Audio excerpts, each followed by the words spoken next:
Okay, so I start out. I'm playing against my girlfriend. I practice a lot, so I gave her an extra rook. Um, so I play like a king's gambit without a rook. She gets her knight in the middle here on e4. So far I've been playing the best moves or the or really good or excellent moves.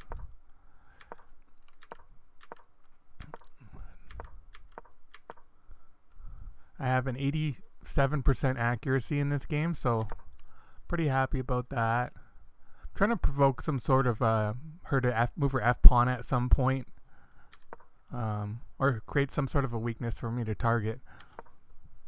She develops her bishop, which is a good move. So I just back down because I'm down a rook and I don't want to trade off pieces just yet. Now she moves her f pawn here, which is, it's saying it's an excellent move. But I mean, for me, it creates a huge weakness on her king side. Her king wants to castle over there. So I'm very happy to see some sort of a weakness here. My plan is just not to castle because I'm down a major piece right now. So I just want to get I want to win a piece like right away. I need to find some sort of a tactic because if she trades off all of my pieces, then she's gonna win, probably. So she pushes this pawn, which again I'm hoping to create some more weaknesses. So I'm very happy to see that. And at this point, pushing the h pawn, it opens up the g6 pawn for attack, which also would check the king. So you got to be careful about moving these king pawns that are supposed to be protecting your king. So there's the weakness I was looking for. I get an opportunity to finally play d4. I was hoping for something like, maybe take back. She can't take back again.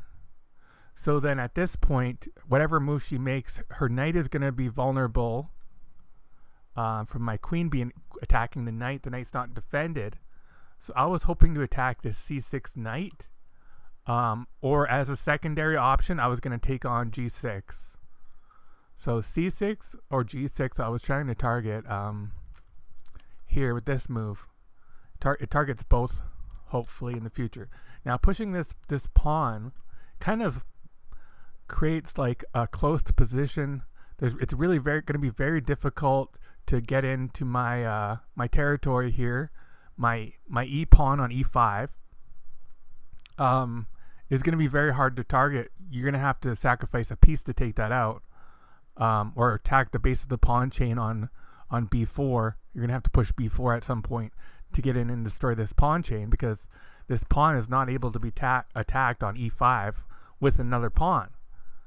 So at this point, I'm pretty happy. I don't have a lot of space here to move around, but I'm very happy to see that my pawn chain is just controlling the whole center of the board here. And then I open up the with g6. Now her pawns are really not very coordinated on the king side. She has to move her king. Now I just drop back with the idea of opening up the bishop to target the knight. Now, when she makes this rook move, obviously she's going to win this pawn on g2, so I might as well win the h6 pawn. So I win the h6 pawn, takes the g2, and that's where my bishop was planning on coming to g6, but now, since the rook is on g2, I can attack this d5 pawn and the rook at the same time. I don't really want to trade off this rook for the bishop if I can't win a full piece. If she protects it with the queen, which she does, I really don't want to take this rook because I'm down a rook right now. So that's when I take on d5, which is the best move, because I'm down a rook. Pushing this pawn, it serves no purpose. It lets me develop my knight, either one of my knights, or I can take back with the bishop. My bishop is very good here. It's targeting the queen, so she can't ever move this knight on e6, or else I'm taking the queen. So I do not want to get rid of this bishop. I'm very happy with this bishop, so I'm going to take with this knight.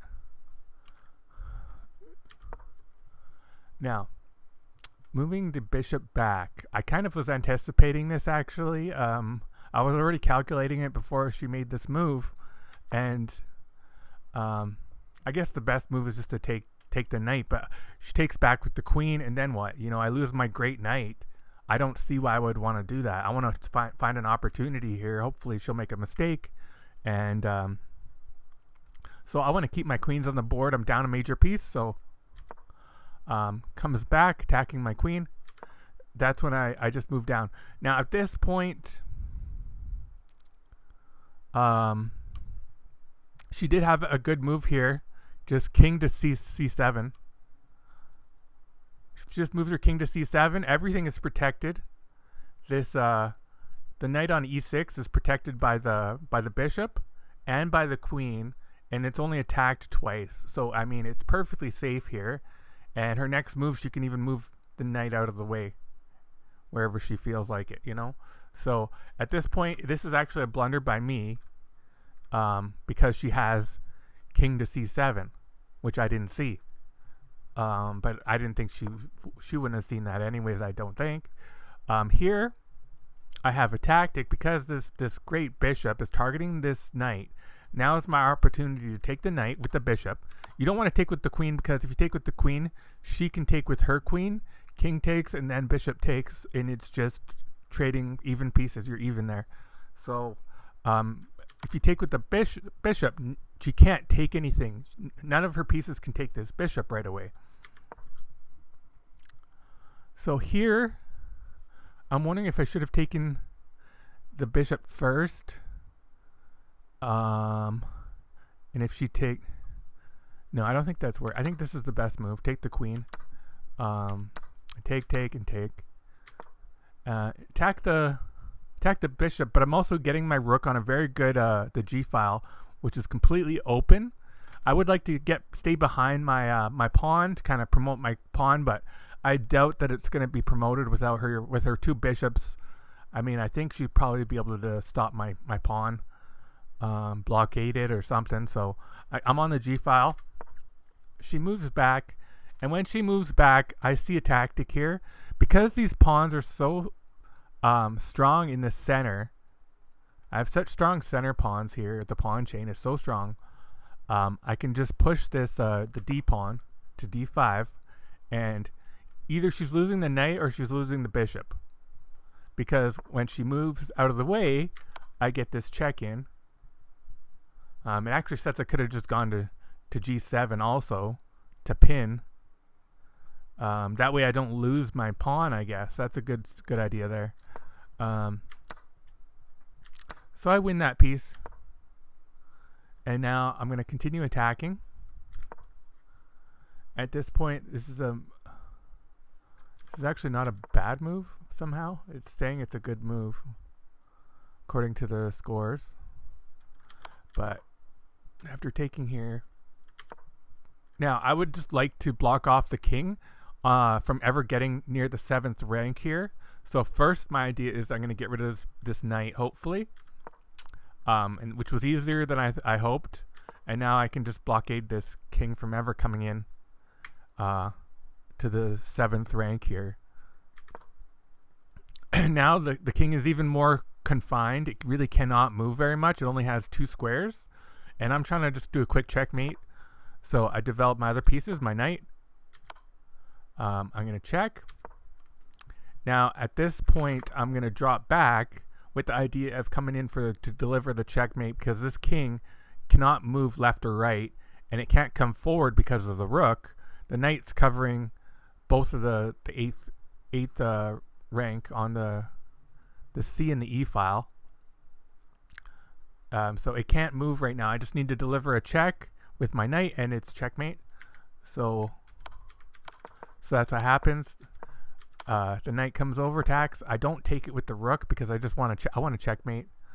So at that point, when she moves their knight back, it's just checkmate. Thank you, Valia, for playing with me. It was a fun game.